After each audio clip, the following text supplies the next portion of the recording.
paz do Divino Mestre Jesus se faça em nossos corações e que a espiritualidade benfeitora nos ilumine, nos auxilie. E nós vamos dar início às atividades dessa tarde, primeiro com o estudo de O Livro dos Espíritos, a partir da questão 430, e em seguida estudo do Evangelho segundo o Espiritismo, o terceiro capítulo, os itens de 13, 14 e 15. Então nós vamos fazer uma leitura, em seguida a prece, e a Joelma começa o estudo de O Livro dos Espíritos. Caminha e serve por amor, servindo de boa vontade, como sendo ao Senhor e não aos homens. Paulo aos Efésios, capítulo 6, versículo 7. Não te detenhas, filho meu, pelos caminhos da vida, quando as dificuldades surgidas te cercarem os passos. Embora te acredites munido de boa vontade, inúmeras dificuldades bloqueiam o teu esforço. Incompreensões alheias, problemas familiares, doenças, exigências de trabalho, preocupações constantes. Tudo isso, porém, são interferências surgidas em tua vida para testar-te a firmeza de propósitos.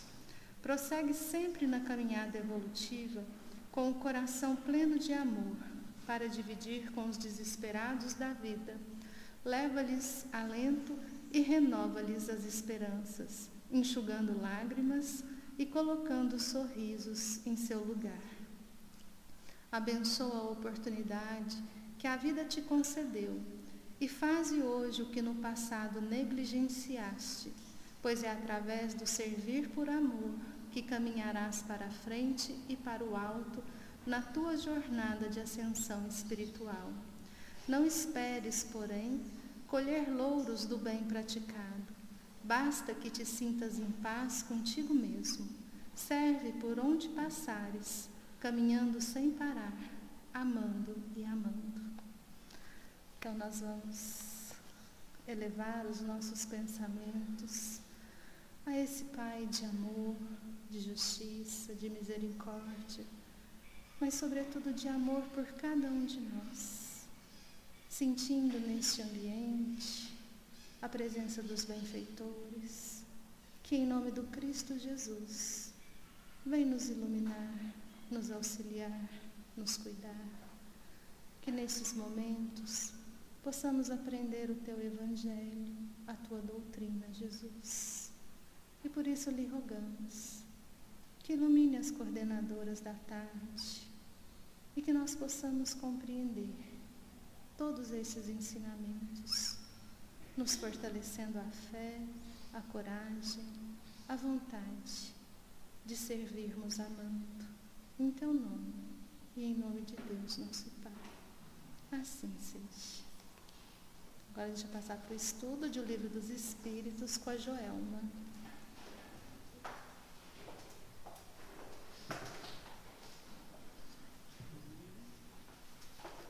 Boa tarde, meus irmãos.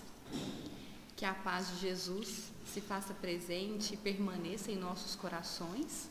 Que a gente possa, então, dar continuidade, né, no estudo e nesse entendimento do sonambulismo, que, como foi trazido na semana anterior, na semana passada, é importante a gente perceber, né, que a palavra sonambulismo que nós utilizamos no dia a dia, ela tem uma diferença, né, com esse fenômeno que acontece, que nós estamos estudando aqui no Livro dos Espíritos, né? Porque se a gente for olhar para o sonambulismo de uma forma geral, de acordo com o significado que a gente vai buscar no dicionário, a gente vai ver que está muito relacionado a distúrbio do sono, ou às vezes até uma psicopatologia, em que é dito então que a pessoa age mecanicamente, mas muitas vezes está fazendo algo sem saber o porquê, sem desconhecer ali, né, aquelas razões. Por que ela age assim?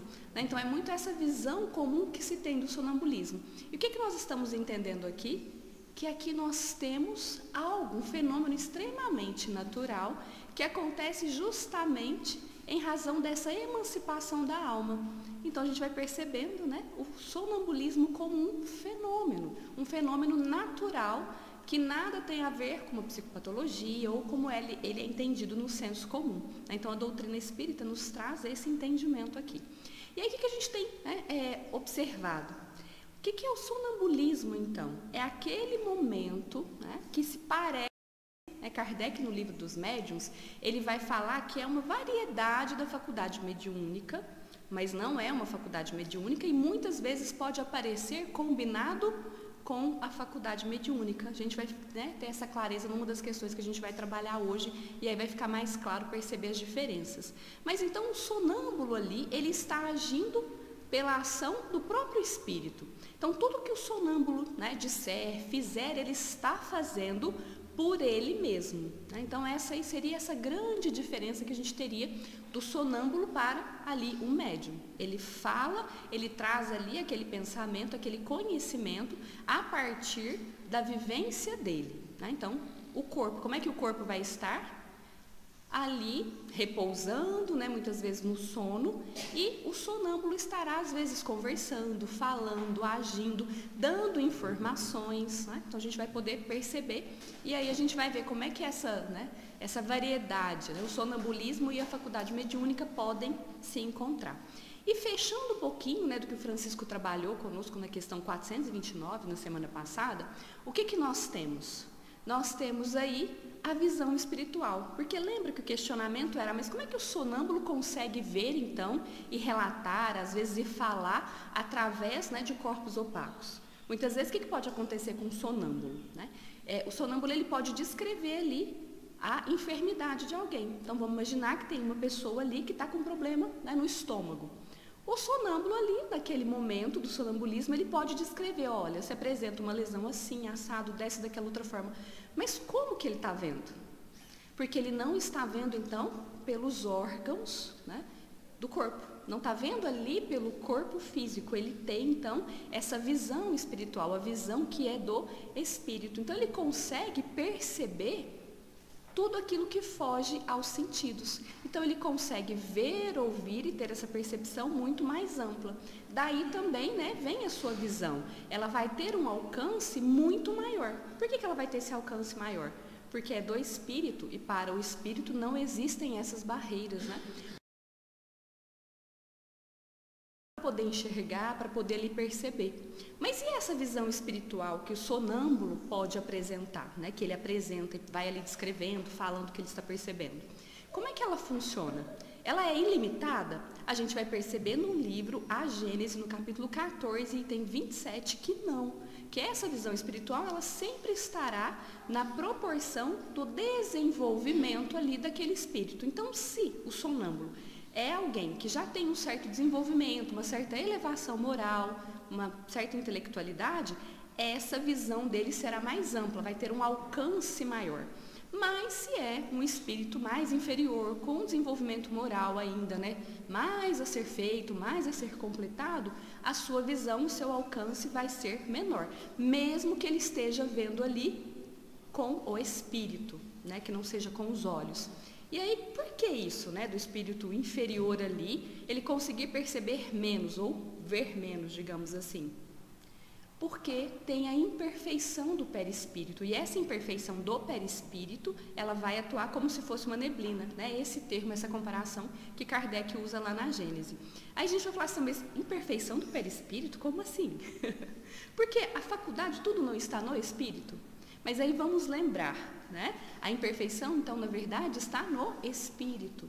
E o perispírito sempre vai estar na proporção do quê? Do nosso desenvolvimento. Então, o espírito ainda sendo inferior, ainda apresentando as suas imperfeições, isso, de alguma forma, né, será trazido para o seu perispírito e vai atuar como essa neblina. Por isso que os espíritos que já têm um desenvolvimento, né, maior, que ainda não são espíritos puros, né, mas têm um desenvolvimento maior, eles conseguem perceber mais, porque o seu perispírito coloca menos barreira aí nessa percepção, nessa compreensão. E aí, esse é um ponto bem interessante, né? Pensar que nós, né, como espíritos que somos, quando estivermos fora do corpo físico, a nossa visão não vai se dar num ponto localizado, né, do nosso ser. Vai se dar por todo o nosso ser, né? E não vai haver essas barreiras aí, a não ser aquelas do desenvolvimento, da evolução que a gente ainda precisa conquistar. E aqui a gente já entende um pouquinho a questão 429 e já temos também parte da resposta da 430 que a gente vai trabalhar a partir de agora.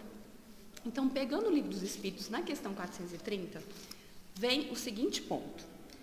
Pois que a clarividência do sonâmbulo é a da sua alma ou do seu espírito, por que ele não vê tudo e por que se engana tantas vezes? Então, o que a gente está percebendo? Quando o sonâmbulo está relatando ali alguma coisa, nesse estado, né, no transe sonambúlico, quem é que está percebendo, quem é que está trazendo essa informação? É o espírito. Então, a percepção é a percepção que o espírito tem, que vai além daquilo que o corpo físico está percebendo, certo? E aí eles estão questionando, Kardec, na verdade, questiona, por que ele não vê tudo, então? E por que às vezes o sonâmbulo não traz uma informação tão acertada, uma informação tão adequada?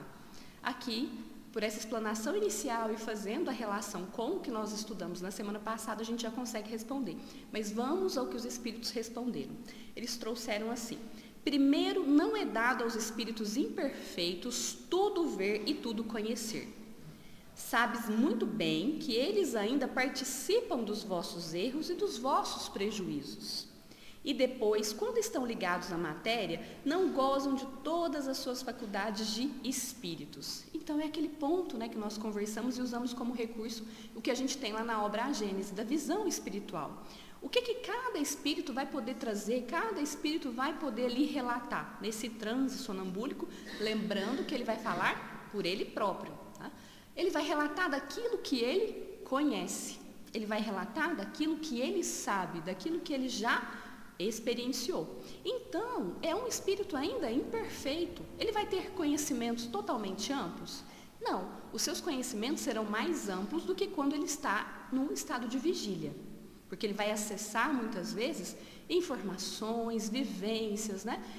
Instruções que ele já recebeu em outras existências, mas não que ele vá ali naquele momento acessar ou perceber tudo. Porque o que a gente percebeu com essa visão espiritual? Ela tem essa relação com a evolução do espírito, com essa moralidade, com essa intelectualidade. Né? Então, quando se trata de um espírito imperfeito, um espírito inferior, essas percepções também podem ser, né, mais imperfeitas ali, dado o conhecimento que ele já atingiu, dada a moralidade que ele tem. E aí, continuando, nós temos o seguinte na resposta dada pelos espíritos: Deus deu ao homem esta faculdade com um fim útil e sério, e não para que ele aprenda o que não deve saber, eis porque os sonâmbulos não podem dizer tudo. Então, aqui o que a gente vai entender? Vamos pensar numa grande montanha. Né? Vamos pensar ali numa montanha bem alta.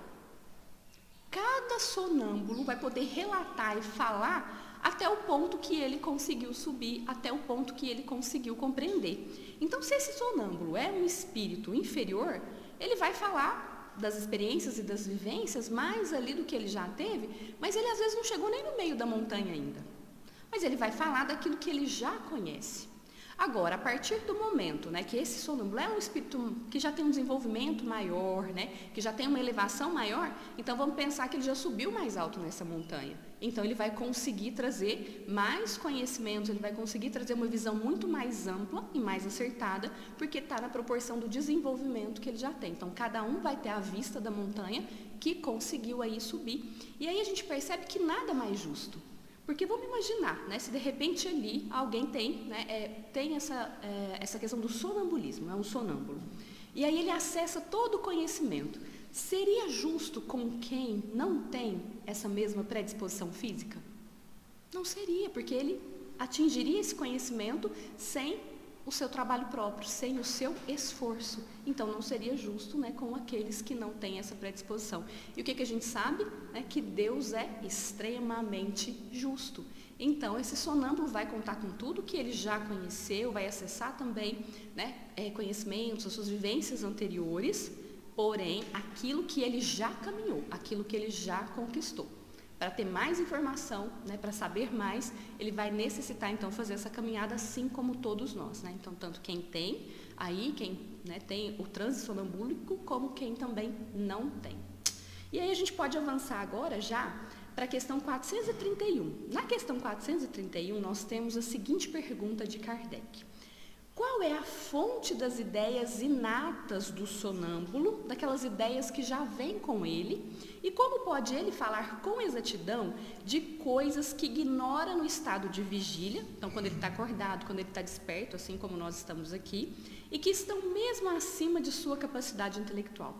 Então, de onde vem esse conhecimento, essas ideias que o sonâmbulo tem, quando ele está ali, né, vivenciando esse transe sonambúlico, de onde isso vem?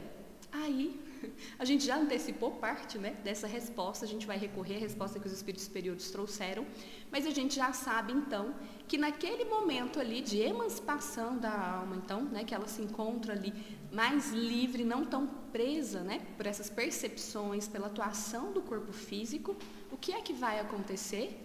O sonâmbulo vai ter essa possibilidade de acessar parte dos conhecimentos, das vivências que ele já conquistou em outras existências. E aí é algo muito diferente, surpreendente para nós? Não, porque nós já temos esse conhecimento, não é? Que tudo aquilo que a gente vai aprendendo, que a gente vai acumulando, que a gente vai desenvolvendo, faz parte de nós, faz parte do nosso ser.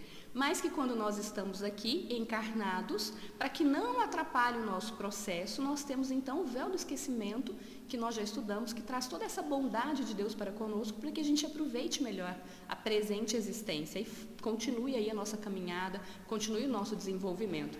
Mas o que vai acontecer então é que, menos ligado ao corpo físico, mais fácil é acessar essa bagagem que a gente já traz, essa conquista que todos nós já temos.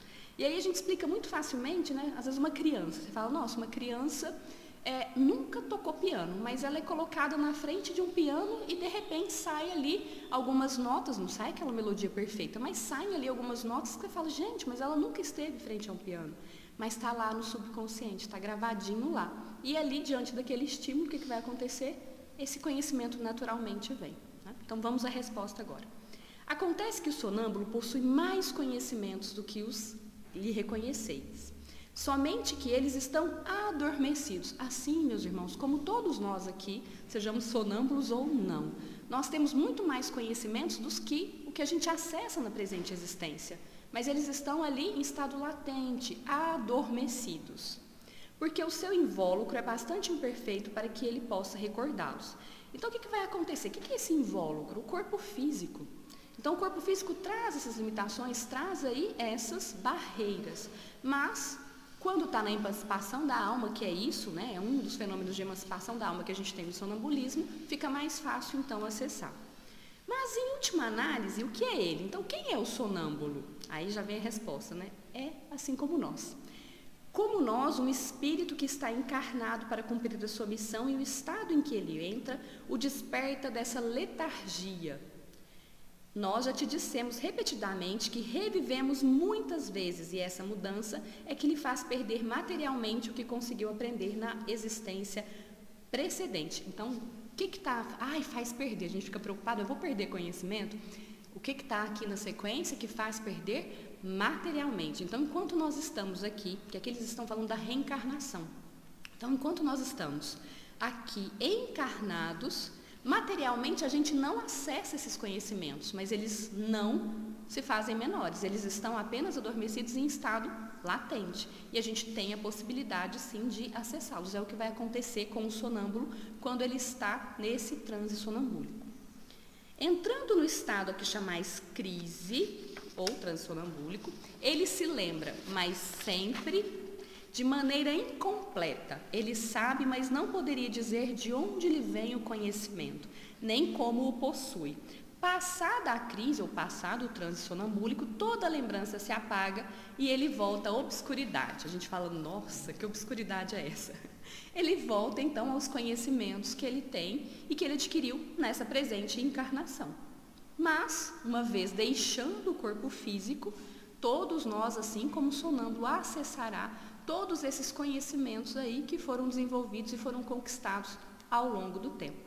E aí tem um caso bem interessante, né, que vai estar listado no Livro dos Médiuns, em que Kardec traz para nós um exemplo. Então, disse que um jovem ali aliás, né, um companheiro de Kardec, ele fazia ali, né, buscava conhecimentos através acompanhava um sonâmbulo de 14 para 15 anos, e que era um rapaz, né, que ele tinha ali uma instrução muito limitada, então ele não tinha tido nessa existência, né, em que ele fazia ali, né, esse trabalho, ele não tinha ali muito acesso à informação, muito acesso ao conhecimento, né, e o que acontecia? E a inteligência também dele era mais, né, mais restrita, mas quando ele estava em transe sonambúlico, ele apresentava uma lucidez, né, assim, muito grande e uma assertividade também. Então, o conhecimento que ele trazia, a forma como ele falava, era extremamente diferente de quando ele estava acordado no estado de vigília, assim como nós estamos agora. E aí, o que acontecia? Aí que a gente já vai ver também, muitas vezes, né, o sonâmbulo que pode ser um médium sonâmbulo. E aí a interação do sonambulismo com a faculdade mediúnica. Então, o que ele já vinha acontecendo? Ele diagnosticava as pessoas e tinha sido responsável já, né, por várias curas. Como é que era esse processo? Então, ele olhava para a pessoa, o transe sonambúlico, que aí não, né, a partir dessa visão espiritual, sem a limitação, né, que a matéria traz, e ele descrevia ali o que estava acontecendo. Então, ele descrevia a enfermidade, a doença. E prescrevia já também a medicação. A gente falou, mas como assim ele prescrevia a medicação? E aí nós vamos entender. Então, uma vez ele estava ali atendendo um paciente, no transe sonambúlico, atendendo esse paciente, ele fez a descrição, deu o diagnóstico. E aí as pessoas falaram com ele, não, então, né, por favor, agora passa a medicação. Ele falou, não, eu não posso passar a medicação porque o anjo doutor não está aqui. E aí perguntaram, mas então não é você que prescreve os medicamentos? Ele falou, não, já disse, é o anjo doutor. O que a gente percebe aqui? Era a interação entre esse sonâmbulo, ele tinha por si mesmo essa capacidade de perceber com a visão espiritual e dar os diagnósticos. Mas quem é que prescrevia as receitas era aí um outro espírito. Então ele atuava com esse outro espírito.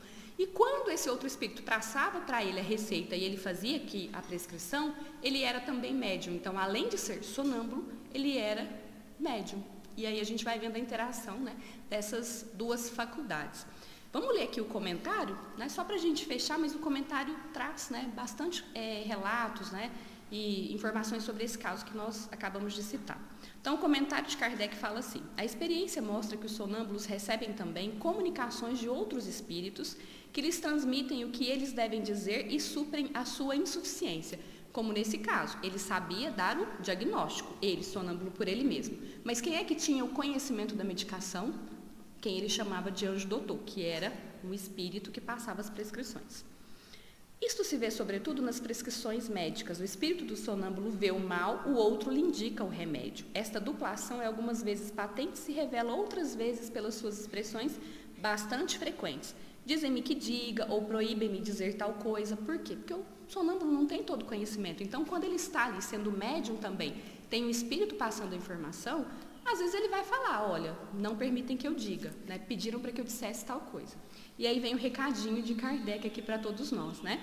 Neste último caso, quando ele diz que não pode dizer, né, é sempre perigoso insistir em obter a revelação recusada, porque então se dá lugar aos espíritos levianos que falam de tudo sem escrúpulos sem se interessarem pela verdade.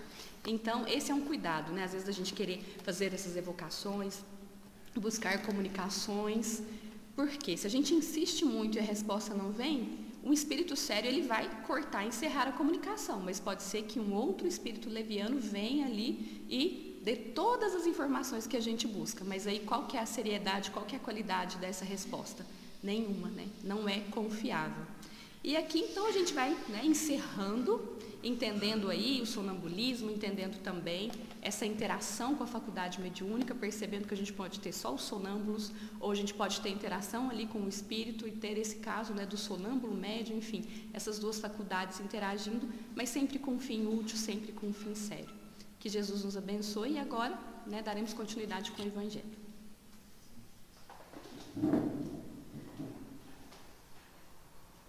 Meus irmãos, boa tarde de novo, né? Então, agora o estudo do Evangelho, continuação do 3º capítulo, há várias moradas na casa de meu Pai. E esses itens 13, 14 e 15 trazem os mundos de expiação e provas. É uma mensagem do Espírito Santo Agostinho que foi dada em Paris no ano de 1862. Quando a gente fala em mundos de expiações e provas, de quem que a gente lembra? Da nossa casa aqui, né? Nós estamos encarnados num mundo de expiações e provas. E por isso a gente vai entender por que Santo Agostinho, ele começa essa mensagem com um questionamento. Ele vai dizer: o que vos direis sobre um mundo de expiações e provas que vós já não sabeis? Basta considerar a terra em que viveis. E aqui a gente pode tirar duas coisas interessantes. Uma, que quando ele vai dizer ali, né, o que direis, é uma resposta ao questionamento de Allan Kardec na Sociedade Espírita Parisiense, que ali, tecendo a codificação, provavelmente questionou sobre os mundos de expiações e provas. Mas também para nós, porque quando há um questionamento, o que acontece com o nosso pensamento? É até uma forma didática. Quando a gente questiona, a gente leva o outro a pensar sobre aquilo que está sendo questionado. No nosso caso, mundos de expiações e provas. Quais são os nossos pensamentos sobre o planeta que nós vivemos? Sobre o mundo? Existem vários pontos que nos chamam a atenção. Mas se a gente for de uma forma mais generalizada, a primeira coisa que a gente vai pensar é em nós, né? Em nós. Naqueles que nós amamos, naqueles que nós não amamos. E aí o nosso pensamento vai viajar pela fome, pelos crimes, pela corrupção, pelas diferenças sociais. E nós vamos tendo vários questionamentos que vão nos trazer novamente a nós. O que seria para nós uma terra no sentido de um mundo melhor? Aqui muitos de nós podemos pensar individualmente.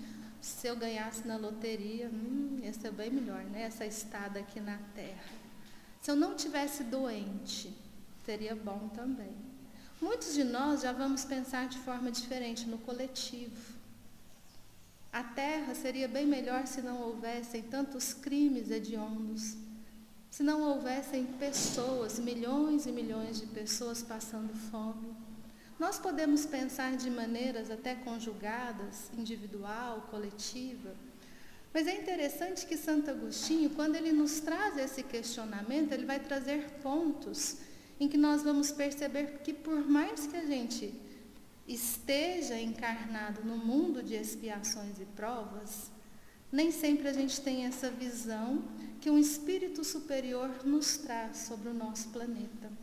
E quantas vezes nós lemos esse texto, estudamos esse texto, mas nós muitas vezes não compreendemos a profundidade que ele nos traz sobre o mundo de expiações e provas. Porque ele já vai começar nos dizendo o quê? Que a Terra não é um mundo primitivo. O mundo primitivo é aquele mundo onde as almas, os espíritos encarnados, agem pelo instinto.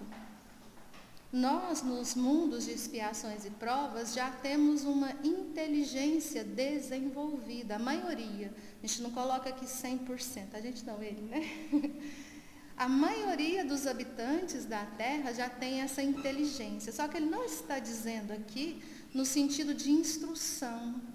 Ele não está dizendo para nós de uma inteligência avançada no âmbito da intelectualidade, mas dessa inteligência que a maioria de nós já temos da nossa individualidade, de possuirmos essa consciência, de sermos dotados de liberdade, de escolhas, o livre-arbítrio. E mais, ele vai colocar para nós que a maioria de nós que habitamos um mundo de expiações e provas, trazemos conosco qualidades inatas em nós. O que são essas qualidades inatas? São aquelas, vamos dizer assim, aquilo que nós já dominamos, sejam nas artes, nas músicas, nas ciências. Vamos pensar na tecnologia. Quanto mais novinho, mais domina a tecnologia, não é verdade? Parece que eles já vêm sabendo, né? Então, o que isso mostra? Que nós que habitamos a Terra já tivemos outras existências, que não estamos saídos da mão do Criador, não estamos tendo as nossas primeiras encarnações. Mas o que ele coloca para nós de mais contundente, aquilo que nós precisamos prestar muita atenção, é que a grande maioria de nós temos também os nossos vícios, sejam eles físicos, sejam eles morais. Eles vão trazer uma qualificação para a maioria de nós de imperfeições morais. O que isso vai despertar em nós? Que nós pertencemos à terceira ordem, aos espíritos impuros. É uma classificação que Kardec faz na questão de número 100 de O Livro dos Espíritos, e de uma maneira também bem resumida. O que é essa terceira ordem? Esses espíritos impuros são aqueles que são apegados à matéria, que dão mais importância à matéria do que à espiritualidade. São aqueles que já têm uma vaga noção, uma intuição de Deus, mas não o compreendem. São aqueles que se prendem, e aqui a gente está falando de livre-arbítrio, então aqueles que se prendem o quê? Espontaneamente ao orgulho, ao egoísmo, à vaidade, aos preconceitos, aos ódios, aos interesses pessoais. E Santo Agostinho, então, ele vai trazer agora um conceito interessante de expiação. Por quê? Porque juntando todas essas qualidades generalizadas dos habitantes do planeta Terra, dos habitantes dos mundos de expiações e provas, ele vai nos colocar que estamos nesta categoria de mundo para expiar as nossas faltas. O que seria essa expiação?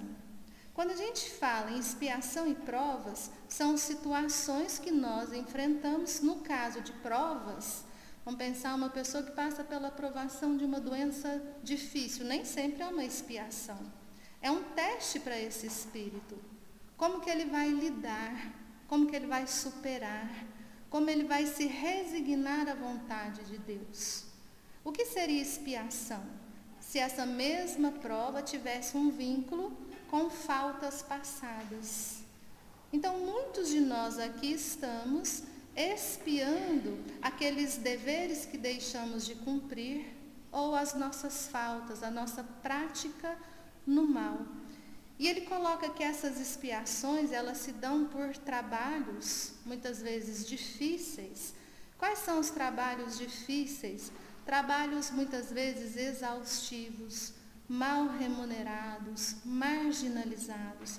Mas não só estes trabalhos, também expiações atreladas às misérias da vida.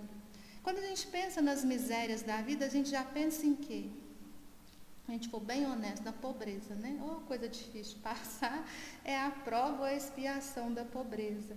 Mas não é essa miséria da vida. Se vamos dizer assim, a fome, a dificuldade da sobrevivência é uma expiação para nós, é claro que ela é dolorida, ela é difícil, mas muitas vezes são misérias em que nós temos condições financeiras abastadas, mas vem misérias no sentido emocional, traições, no sentido de subjugações, são as mais variadas, vamos dizer assim, expiações. Então, quando ele coloca para nós, que quando a gente fala mundos de expiações e provas, geralmente o que a gente fica? O que é prova? O que é expiação?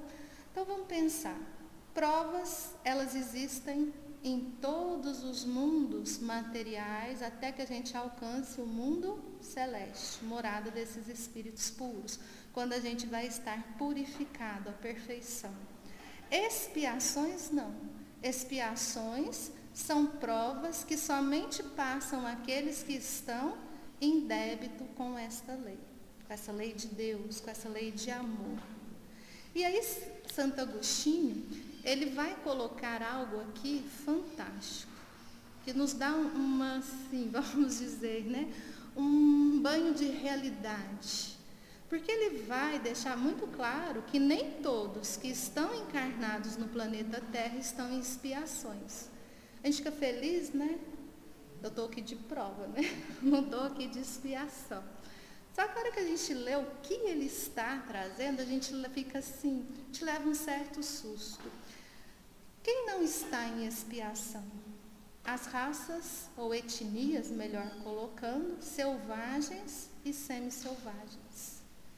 Quando a gente fala, né, dessas etnias selvagens, ele coloca que esses nossos irmãos encarnados, eles estão em busca de aprendizado.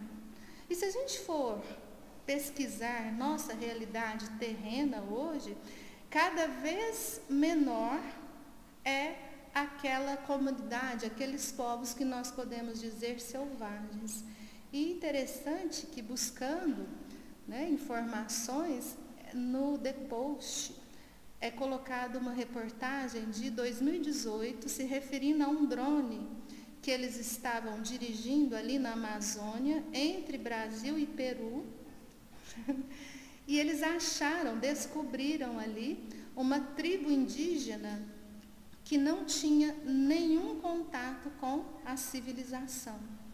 Uma tribo extremamente o quê? Afastada da civilização. E por mais que se queira ir até ali, é um trajeto muito difícil, mas que a FUNAI, na época, começou a querer fazer o quê? Essas expedições de conhecimento.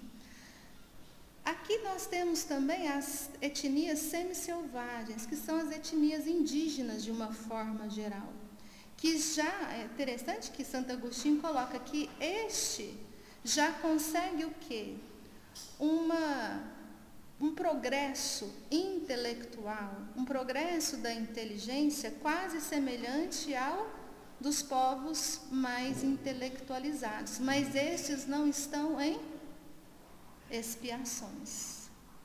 Os espíritos em expiações na Terra são os espíritos exóticos. Aí a gente já pensa naquele povo estranho, né? Exótico, diferente, não é isso não. O que é exótico? São os espíritos nativos. Quem está em expiação são aqueles que já viveram em outros mundos, que já trazem consigo conhecimentos mais avançados e que de uma forma bem generalizada é a maioria dos habitantes da Terra. Então a maioria foi degradado, vamos ser sutil não, foi expulso desses mundos, porque ali eram o quê? Eram objetos de perturbação, aqueles rebeldes ante a lei de Deus. E foram então degradados, muitos aqui para a Terra, para conviverem com espíritos menos evoluídos, já com a missão de trazer progresso. E o que a gente está pensando nesse momento? Naquele paraíso perdido, a gente não começa a pensar no paraíso perdido, Adão, Eva, de uma forma rápida, né, que o tempo corre. Quando a gente busca ali na Gênese mosaica, no Velho, no Antigo Testamento, quando a gente lê sobre Adão e Eva, a primeira coisa que a gente pensa, isso aqui não tem condição, né? Parece uma coisa ridícula, não tem jeito daquilo ser real. Não, é igual a fábula. Quando a gente ensina fábulas, não só para as crianças, para nós também, que os animaizinhos têm o quê? Os mesmos costumes dos seres humanos, conversam, que hoje é mais difícil, porque esses meninos começam a questionar, tia, a tartaruga não fala, mas na história fala, faz de conta que fala. É esse faz de conta, é a história moral que está por trás. E aí Allan Kardec, no livro A Gênese, se não me engano no capítulo 12, que ele traz essa Gênese mosaica, ele vai fazer essa ligação de vários pontos ali da Gênese com essa passagem. Por isso a gente vai se ater somente, porque é tão interessante, mas a gente vai tentar se ater somente àquilo que nós vamos utilizar. Então, lembrando de uma forma rápida, ali no Jardim do Paraíso, no Jardim do Éden, havia a árvore da vida com a árvore da ciência do bem e do mal. E Deus então falou ao homem e à mulher, a Adão e a Eva, que não comessem do fruto da árvore da ciência do bem e do mal, senão eles morreriam. Eles podiam comer todos os frutos de todas as árvores do paraíso, menos a da árvore da ciência do bem e do mal. Vem a serpente, a gente está resumindo bastante, e a serpente procura ali a mulher e ela vai perguntar para Eva: por que Deus não deixou vocês comerem de todos os frutos de todas as árvores? E o que Eva fala? Não, não é bem assim, é só do fruto da árvore da ciência do bem e do mal, porque senão nós morreríamos. E ela fala: não, morrer não morre. Como se diz, eu já comi, gente, não morre. Pode, né? Confia em mim, que morrer vocês não vão morrer. E ela então vai falar algo que mexe com Eva, que é porque Deus sabia que logo que eles comessem desse fruto, a visão se abriria e eles seriam como deuses, conhecedores de toda a ciência do bem e do mal. E aí o que Eva fez? Comeu o fruto e ofereceu para quem? Para Adão. Aí a gente fala, né? Adão comeu por quê? Porque quis, né? Ela ofereceu e ele aceitou. Porque a culpa é sempre da mulher, né? Mas ele aceitou, vocês concordam? Ali ele come, e aí quando eles ouvem a voz de Deus que passava ali à tarde pelo paraíso, o que eles fazem? O que a gente faz quando a gente tem culpa? A gente se esconde, né? Eles se esconderam. E Deus então chamou Adão. E Adão já foi logo dizendo que escondeu, porque ele estava nu, estava com vergonha, e ele teve medo. Como se a gente pudesse esconder alguma coisa de Deus. E Deus então questiona Adão: por que você comeu o fruto proibido? O que ele vai falar? A mulher me deu de presente e eu comi. Então Deus questiona Eva, a mulher: por que você comeu do fruto proibido? O que ela vai responder? Foi a serpente. Foi ela que foi lá e me enganou. Então Deus vai trazer as condenações. Mas aqui a gente já pode começar a perceber o quê? Essa voz da consciência, quando chama a gente muitas vezes não tem coragem de encarar. O que a gente faz? As fugas psicológicas nas drogadições, nos vícios. Mas quando essa voz da consciência, ela é acessada, aquela hora que Deus questiona por que comeste o fruto, a gente começa muitas vezes a não ser o quê? Verdadeiro conosco mesmos. Ah, foi o outro que me induziu, foi a tentação. A carne é fraca, né? Então cai em tentação. Até que a gente busque verdadeiramente o conhece-te a ti mesmo, acessar a consciência. E aqui é interessante, porque quando um joga para o outro, parece reunião de família, de centro, né? Sempre tem, não acha nunca o culpado. Mas o interessante é que a gente já começa a perceber aqui uma verdade, um ensinamento moral muito verdadeiro. Por quê? Porque a gente vai ali, quando Deus, né, só lembrando que a gente deixou em aberto os castigos divinos, que a serpente ia rastejar pela terra, como se ela tivesse perna e agora ela vai rastejar. Não, por isso que a gente fala, mas, né, ela já não tinha perna, vai continuar rastejando. Que a mulher e o homem iriam ter medo da serpente, iriam tirar a sua cabeça, que a serpente buscaria picar ali o calcanhar dos seres humanos, que a mulher pariria com dor, seria subjugada pelo marido, que esse homem teria muita dificuldade no trabalho da terra, teria que suar muito, seria uma terra espinhosa, que só com muita dificuldade ele conseguiria tirar frutos desta terra. E que Deus vai dar ali a Adão e a Eva peles para que se cubram da nudez. Eles não vão mais andar o quê? Nus. Aí a gente lembra dos nossos irmãos selvagens, como que eles andam? O semi-selvagem chama seminu, né? A gente vai vendo aqui uma gradação. E Deus então os expulsa do paraíso. Tem uma parte super interessante, depois são vários conhecimentos, mas para nós vamos chegar até aqui. O que a gente percebe? Que esse paraíso perdido vai trazer para nós exatamente esse período que nós passamos nos mundos de expiações e provas. Por quê? Porque nós já não estamos mais naquele paraíso, vamos pensar nos mundos primitivos, agindo pelo instinto. Nós, quando pensarmos em toda essa perda do paraíso, o que é essa perda do paraíso? É o acesso à consciência. Porque no mundo de expiações e provas, nós temos liberdade de escolhas, nos tornando responsáveis pelas nossas escolhas, pelas nossas ações, diferente de ontem no mundo primitivo. Hoje, dotados desse livre-arbítrio, nós somos o quê? Responsáveis. Aqui a gente percebe que Adão é a personificação da humanidade terrestre.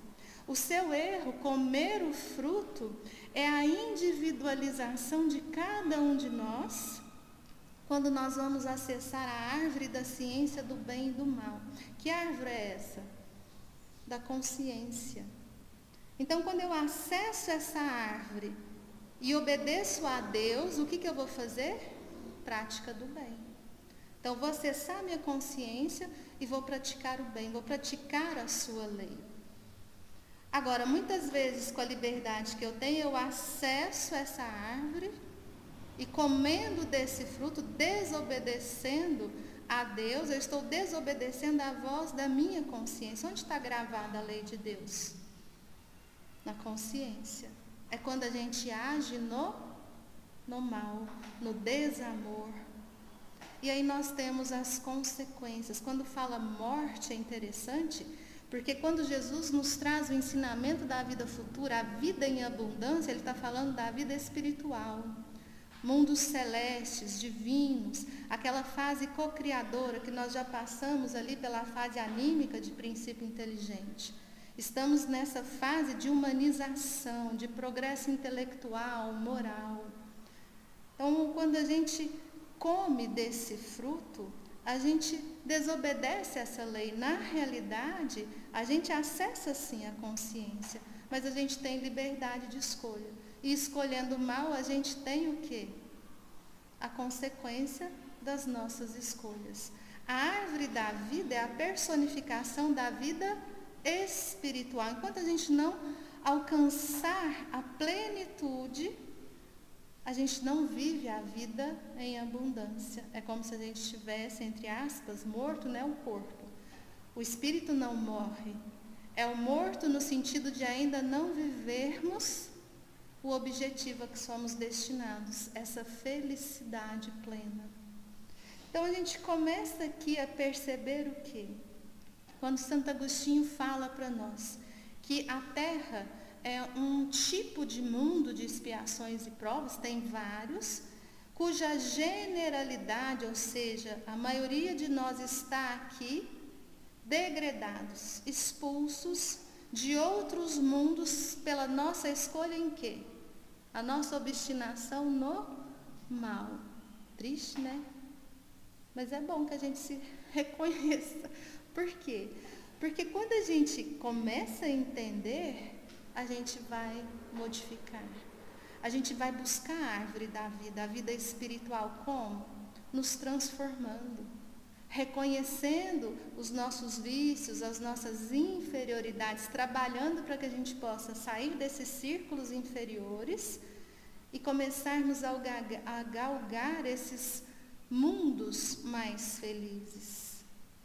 Então, o ser degradado, na verdade, não é o que deve pesar para nós, e sim esse entendimento de que se até hoje nós fomos aqueles rebeldes à lei de Deus, nós devemos buscar compreender Deus. Porque Santo Agostinho fala de uma forma tão bonita que nas nossas expiações o Pai permite que a gente progrida.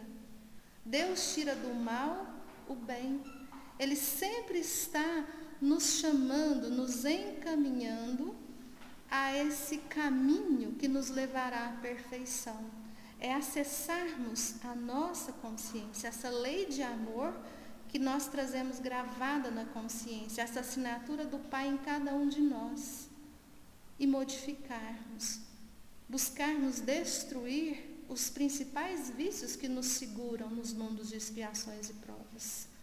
Quando a gente sempre fala orgulho, vaidade, egoísmo, a gente tem que perceber os nossos preconceitos, os nossos julgamentos, as nossas separações entre os irmãos, nos colocando sempre como certos, os corretos, e muitas vezes cometendo as maiores atrocidades, que para Deus, muitas vezes, o que nós cometemos tem ali um peso maior do que crimes anteriores que cometíamos mais por ignorância. Então, esse conhecimento, ele é perigoso por quê? Porque quando a gente conhece e pratica esse mal, ou pratica a ausência do bem, sermos o que indiferente, não faço o mal, mas também não faço o bem, estou na minha. Vou ficar na minha quanto tempo? Até, despertar. Até que nesses mundos de expiações e provas, a gente desperte para a nossa realidade espiritual. Que a gente busque não mais esse interesse na matéria fútil, ilusória, passageira. Viver a matéria, sim, mas já comungando desse conhecimento que somos seres espirituais. E Santo Agostinho, ele nos chama a atenção para o mundo que nós vivemos. Não o mundo em si, expiações e provas, mas muito mais porque nós estamos aqui hoje. E hoje nós temos um chamado, a Terra vai se transformar em mundo de regeneração. Estaremos aqui? Alguns às vezes até já vão desencarnar e reencarnar em mundos de regeneração. Mas não pensar no alguém, vamos pensar em nós. Nós estaremos aqui ou nós vamos permanecer arrogantes, rebeldes a essa lei de amor? Rebeldes a esse entendimento que somos todos nós irmãos, que não existe diferenças, que se o outro errou, deixou de errar, nós também, quem somos nós para apontarmos erros que não sejam os nossos? É um chamamento importante, estaremos aqui.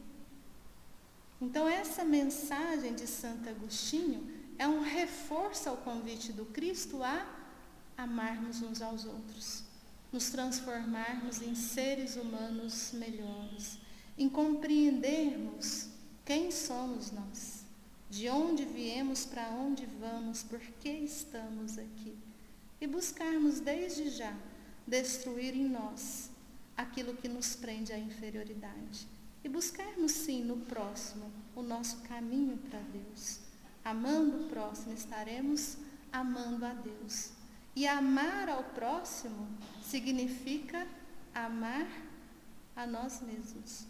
Acho que foi a Joelma que postou hoje uma frase interessante, que quando a gente é capaz de amar o outro, não é isso? É porque a gente tem o quê? Amor por nós. Quando a gente odeia tanto o outro, é porque a gente odeia a nós. Como nós tratamos o próximo é um reflexo daquilo que nós sentimos por nós. E o mais bonito é que pode ser o erro que for, a expiação que for.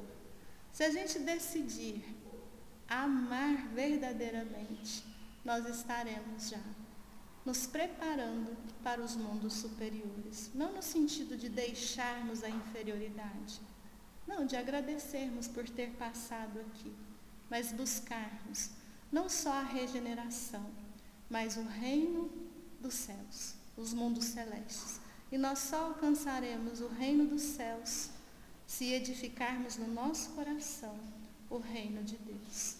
E que Ele nos dê força, esteja conosco, que nosso irmão Jesus possa, de fato, ser o nosso guia, o nosso exemplo. E que nos abençoe a todos.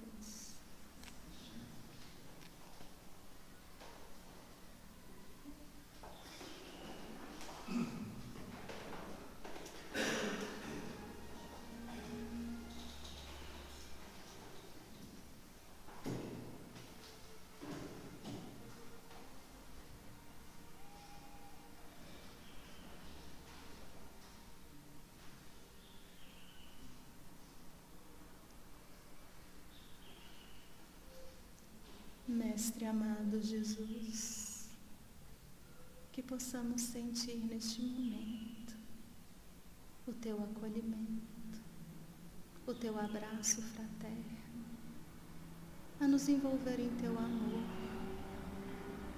e que possamos uma vez mais escutar o teu chamado a estarmos também ao lado de Deus, nosso Pai, pela prática do amor. E nesse instante em que receberemos a magnetização do paz, rogando a magnetização das águas, com a oração que nos ensinastes, possamos estar abertos, receptivos a esses bálsamos salutares que asserenam a mente e o espírito, que nos trazem curas, e que possamos sentir ao nosso lado: Pai nosso, que estais no céu, santificado seja o vosso nome. Venha a nós o vosso reino, seja feita a vossa vontade, assim na terra como no céu. O pão nosso de cada dia dai-nos hoje. Perdoai as nossas dívidas, assim como perdoamos aos nossos devedores. E não nos deixeis cair em tentação, mas livra-nos de todo o mal. Senhor Jesus, permaneça conosco, caminhando ao nosso lado, nos incentivando ao caminho do amor e do bem. E que Deus abençoe-nos a todos, abençoe esta semana. Assim seja.